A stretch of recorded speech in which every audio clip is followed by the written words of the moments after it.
बिस्मिल्लाहिर्रहमानिर्रहीम। अरसम education centre के नाजरीन अस्सलामु अलैकुम वरहमतुल्लाहि वबरकातुहू। अरसम एजुकेशन सेंटर के यूट्यूब चैनल पे एक बार फिर खुशामदीद। तो नाजरीन, आज की इस वीडियो में हम पार्ट 2 डिस्कस करेंगे। ये जो GD11 का इंटेलिजेंस ब्यूरो का पास पेपर है, तो इसका हमने पार्ट 1 पहले अपलोड किया था। अगर आपने वो नहीं देखा तो उसका लिंक इस वीडियो के डिस्क्रिप्शन में मौजूद है, वो भी देखिए और पार्ट 2 को भी मुकम्मल देखिए ताकि आपका एक पेपर जो है मुकम्मल पास पेपर तैयार हो जाए। तो इसके साथ ही हम बहुत जल्द ही दूसरा जो पेपर होगा वो भी स्टार्ट करेंगे, उसको भी सोल्व करके अपलोड करेंगे। तो इसलिए आपको चाहिए कि अगर आपने अभी तक इस चैनल को सब्सक्राइब नहीं किया तो इसको सब्सक्राइब कर लें ताकि फ्यूचर में भी हमारी तरफ से अपलोड होने वाले वीडियोज़ के नोटिफिकेशन आपको बर वक्त मिल सकें। तो वीडियो स्टार्ट करते हैं। तो जी नाजरीन, ये हमारा 41 नंबर सवाल है। इससे पहले जो हमने 40 सवाल पिछली वीडियो में डिस्कस किए थे, अगर आपने वो वीडियो नहीं देखी तो उसका लिंक इस वीडियो के डिस्क्रिप्शन में मौजूद है। तो ये पाक स्टडी का पोर्शन यहाँ से स्टार्ट हो रहा है। 41 नंबर सवाल है हमारा। In 1930 Allama Iqbal presented two nation theory in. तो ये इलाहाबाद में मुस्लिम लीग का इजलास हुआ था, तो जिसमें अल्लामा इकबाल ने टू नेशन थ्योरी, दो कौमी नज़रिया पेश किया था, जिसको कहते हैं हम खुतबा इलाहाबाद, जो कि मशहूर है। उसमें अल्लामा इकबाल ने टू नेशन थ्योरी का जो फ़लसफ़ा था वो दिया था। आगे 42 नंबर सवाल है। Name the first president of Pakistan. तो पाकिस्तान के जो पहले सदर हैं वो सिकंदर मिर्ज़ा हैं, और पाकिस्तान के जो आखिरी गवर्नर जनरल हैं वो भी सिकंदर मिर्ज़ा हैं। ये चौथे गवर्नर जनरल थे सिकंदर मिर्ज़ा। तो इसके बाद जब पाकिस्तान का 1956 में आइन बन गया था, तो आइन बनने के बाद जो पाकिस्तान में जो सीनियर तरीन जो ओहदा था वो सदर का था, तो इस वजह से गवर्नर जनरल का ओहदा सदर में तब्दील हो गया था। तो इस सिकंदर मिर्ज़ा जो गवर्नर जनरल के ओहदे से सदर बन गए थे। तो ये भी सवाल पूछा जाता है कि आखिरी गवर्नर जनरल कौन थे, वो भी सिकंदर मिर्ज़ा हैं। Pakistan got its first constitution in. Pakistan का जो पहला आइन बना था वो 1956 में बना था। तो आइन के बारे में आपको इन्फॉर्मेशन होनी चाहिए। पाकिस्तान के इस वक्त तक 3 आइन हो चुके हैं। पहला आइन 1956 में, दूसरा आइन 1962 में और तीसरा आइन 1973 में। तो 1956 वाला आइन जो था वो 1958 में उसको एब्रोगेट कर दिया गया था। उसके बाद मार्शल लॉ लग गया था, और इसी तरह 1962 वाला आइन था उसको 1900 भी एब्रोगेट करके तो मार्शल लॉ लगा दिया गया था और आइन ख़त्म कर दिया गया था। उसके बाद जब जुल्फ़िकार अली भुट्टो बने वज़ीर आज़म, तो फिर उन्होंने पाकिस्तान का जो अब मौजूदा आइन 1973 का आइन वो दिया था 1973 में। तो 1973 का आइन जो है वो मुख्तलिफ तरमीम के साथ अभी तक लागू है। इसको पहले ज़ियाउल हक ने सस्पेंड किया था जब ज़ियाउल हक ने मार्शल लॉ लगाया था। तो उसके बाद जब परवेज़ मुशर्रफ ने मार्शल लॉ लगाया था फिर इसको सस्पेंड किया गया। तो 1973 का इनको अभी तक 2 बार सस्पेंड किया जा चुका है, लेकिन अभी तक नाफिज 1973 का आइन ही है। उसके बाद हमारा जो नेक्स्ट क्वेश्चन है वो है when did sir Syed establish Anglo Oriental College. तो Anglo Oriental College sir Syed Ahmed Khan ने इसकी बुनियाद रखी थी 1875 में। तो आगे हमारा 45 नंबर क्वेश्चन है। In 1927 Jinnah called a conference of all Muslim League leaders. The conference resulted in several demand known as Delhi proposal. तो ये 1927 में जो मुस्लिम लीग का जो इजलास हुआ था, कॉन्फ्रेंस हुई थी, उसमें जो डिमांड्स रखी गई थी वो दिल्ली प्रपोजल्स के नाम से याद की जाती हैं। तो उसके बाद दिल्ली प्रपोजल के बाद जो नेहरू रिपोर्ट आई थी, तो उसके जवाब में फिर कायद आज़म के जो 14 नकात आए थे 1929 में। तो दिल्ली प्रपोजल में जो डिमांड्स रखी गई थी वही डिमांड फिर 14 पॉइंट्स में भी ऐड की गई थी। तो इस वजह से पहले दिल्ली प्रपोजल आए थे, उसके बाद नेहरू रिपोर्ट के जवाब में 14 पॉइंट्स आए थे। आगे the conflict over water was specially related to which of the following. तो जो पाकिस्तान और इंडिया का जो पानी का मसला था, वो जो बेसिकली मसला वो चिनाब दरिया का था, दरिया चिनाब का था।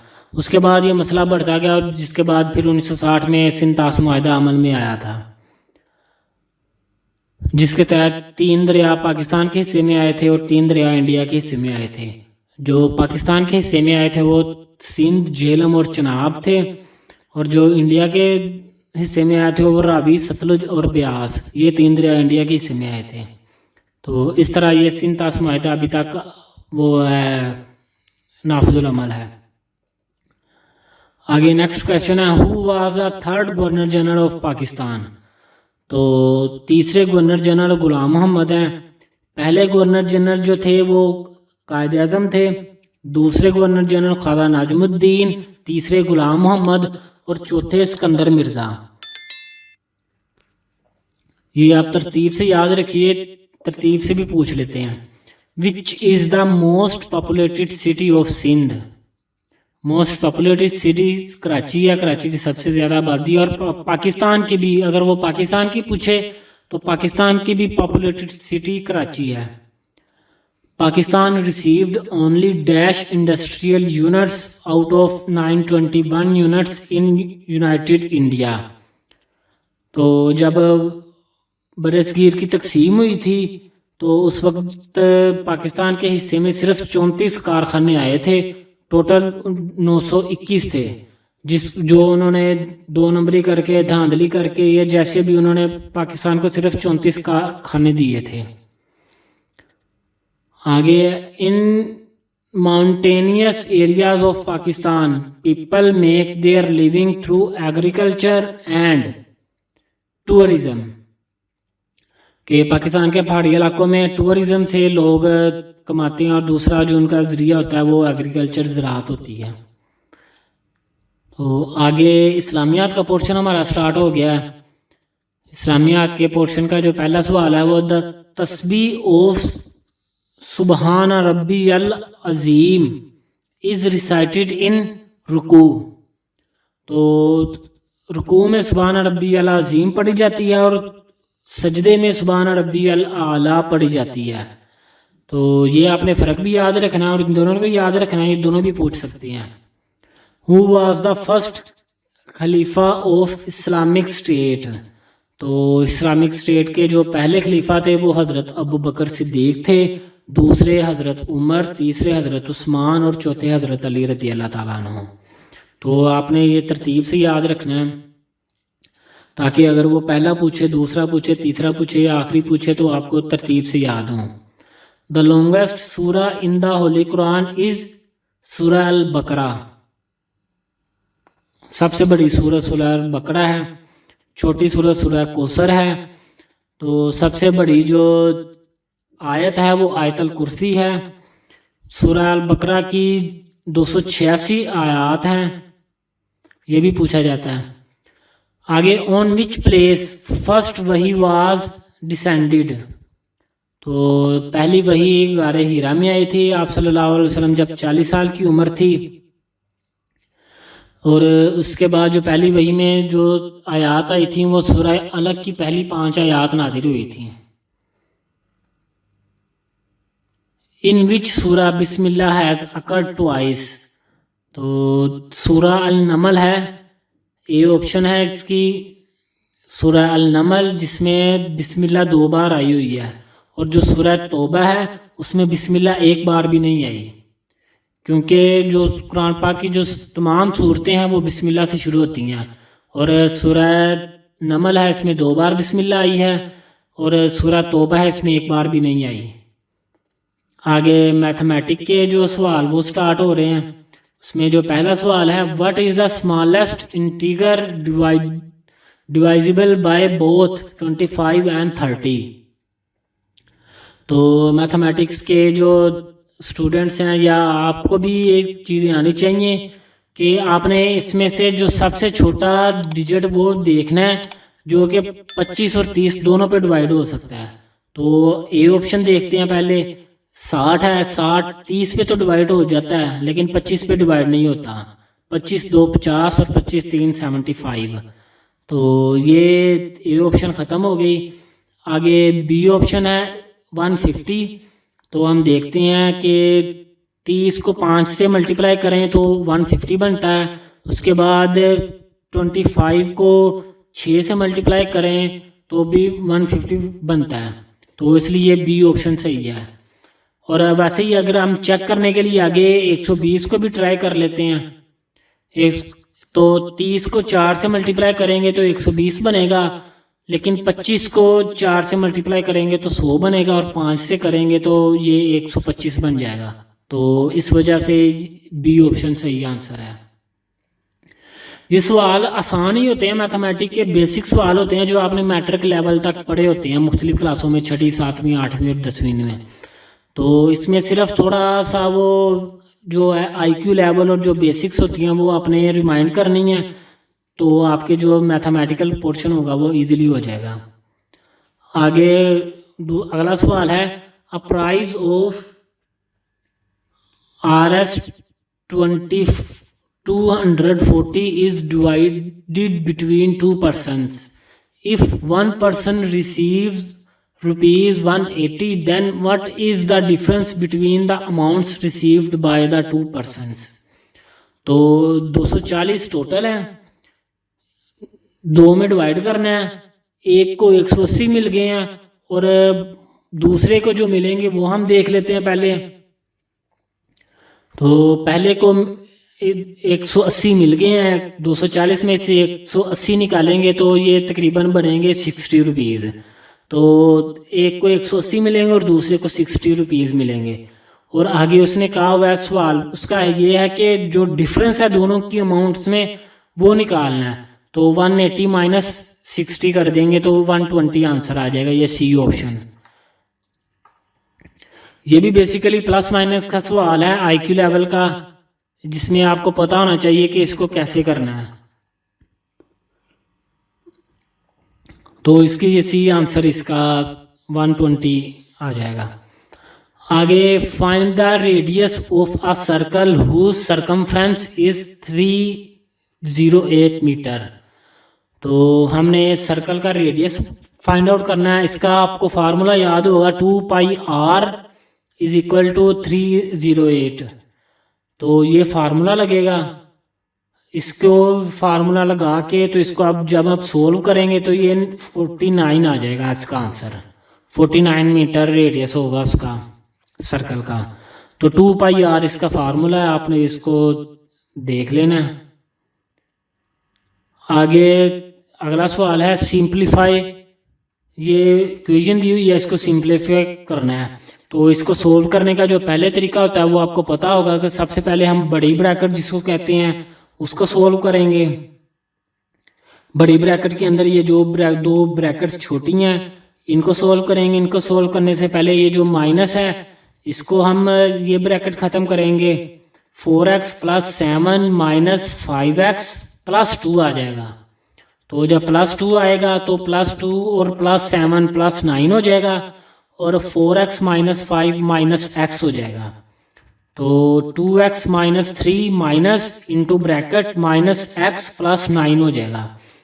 और जब हम इसको भी ब्रैकेट को ख़त्म करेंगे तो ये माइनस और -x था तो माइनस माइनस +x हो जाएगा। +x के साथ जो +9 था वो -9 हो जाएगा। तो +x - 9 ये आ जाएगा 2x - 3 + x - 9। तो 2x और +x हो जाएगा 3x हो जाएगा, और -3 और -9 हो जाएगा -12। तो इस तरह ये ए ऑप्शन इसका आंसर बन जाएगा 3x - 12।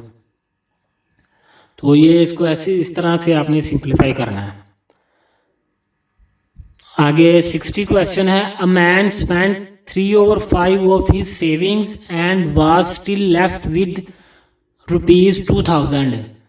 तो what were his initial saving. तो सवाल है कि एक आदमी के पास जो सेविंग थी उसका उसने 3/5 हिस्सा उसने स्पेंड कर लिया था, खर्च कर लिया था, लेकिन फिर भी उसके पास 2000 बच गए थे।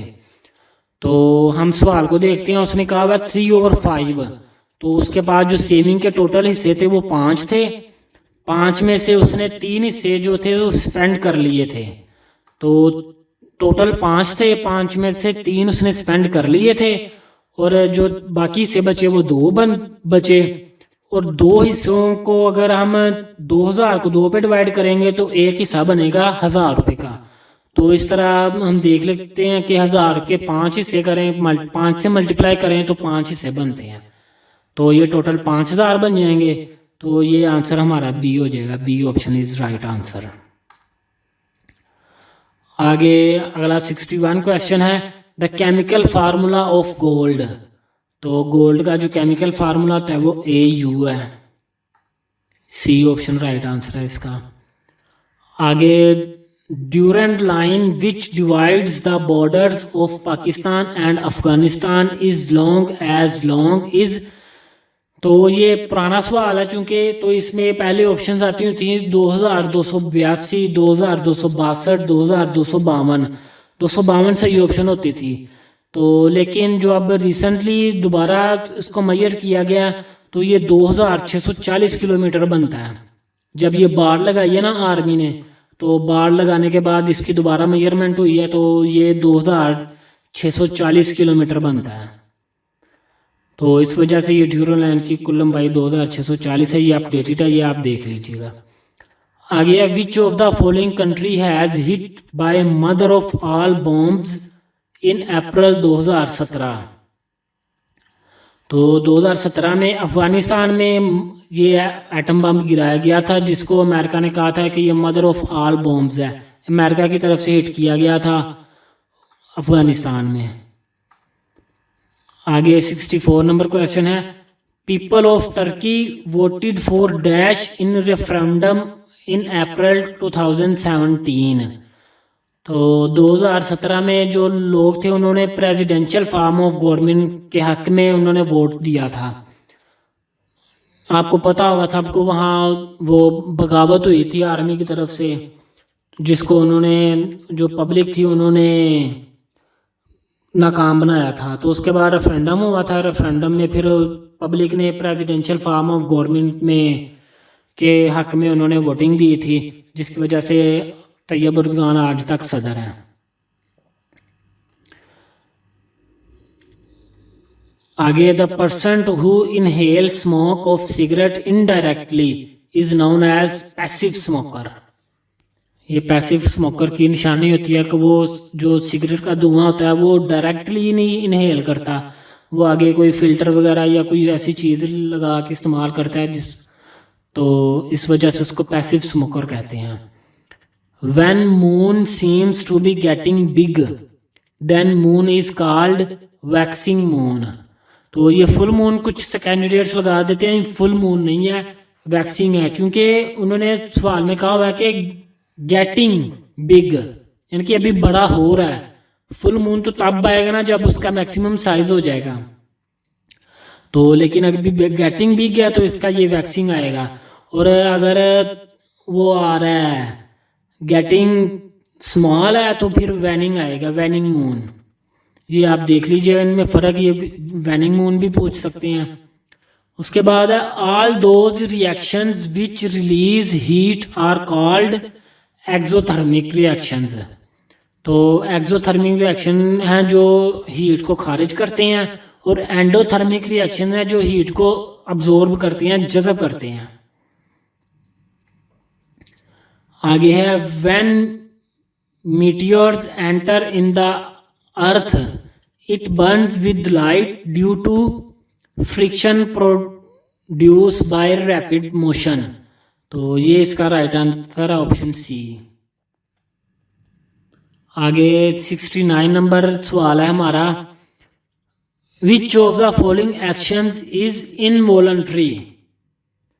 तो इनवॉलंटरी एक्शंस जो होते हैं जो आपके दायरा इख्तियार में नहीं है, वो अपनी मर्जी से हो रहे हैं, जैसे आंखों का पलकना, आंखों का झपकना पलकों का, ये इनवॉलंटरीली एक्शन है।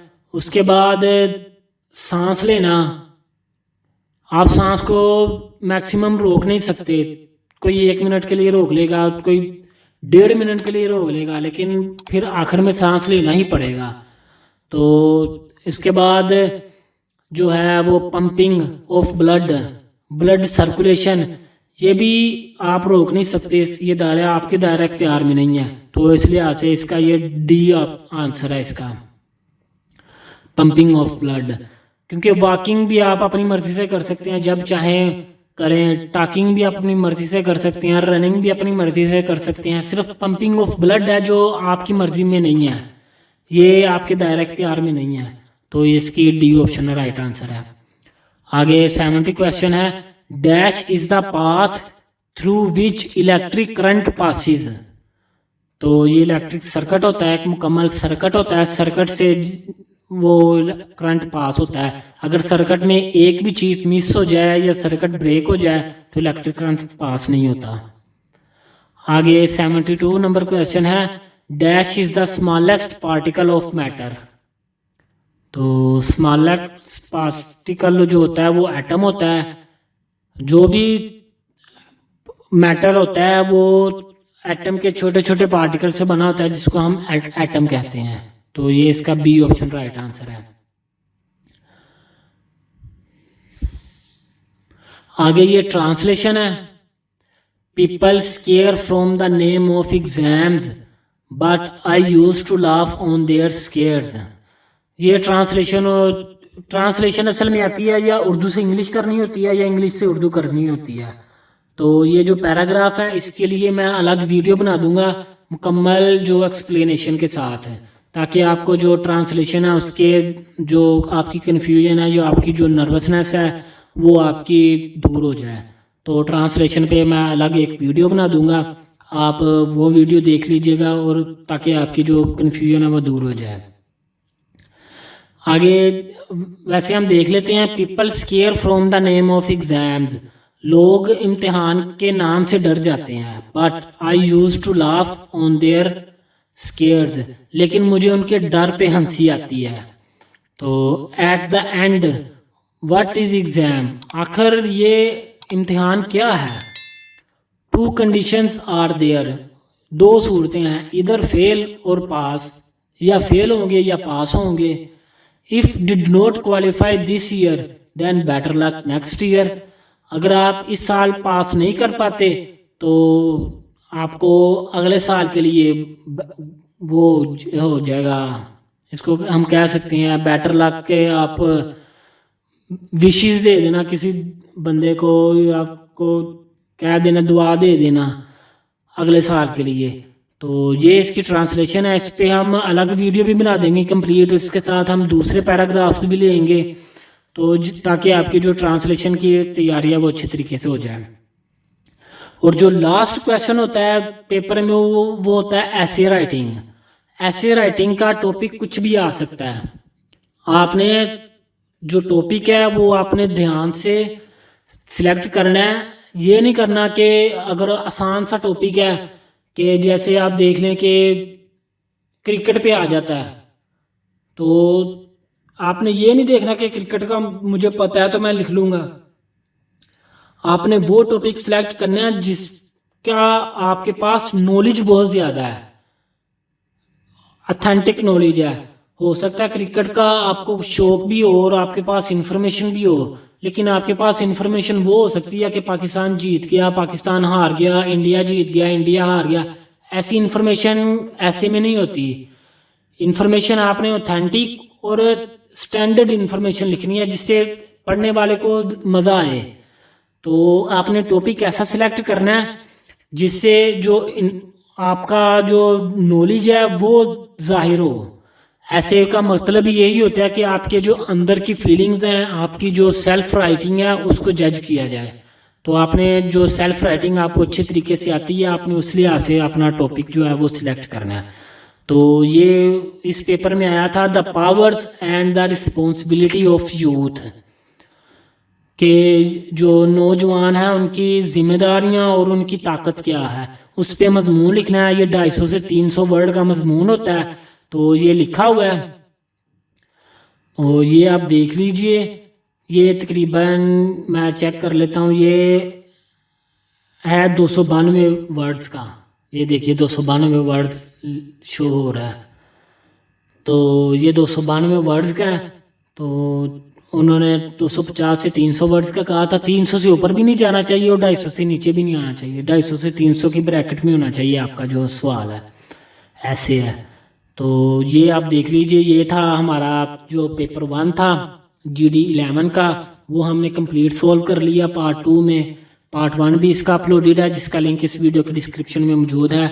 हम मज़ीद पेपर्स के साथ अगली वीडियोस में हाजिर होंगे और हम साथ ट्रांसलेशन और ऐसे राइटिंग के बारे में भी वीडियोस अलग से बनाएंगे ताकि आपके वो भी तैयारी अच्छे तरीके से हो सके।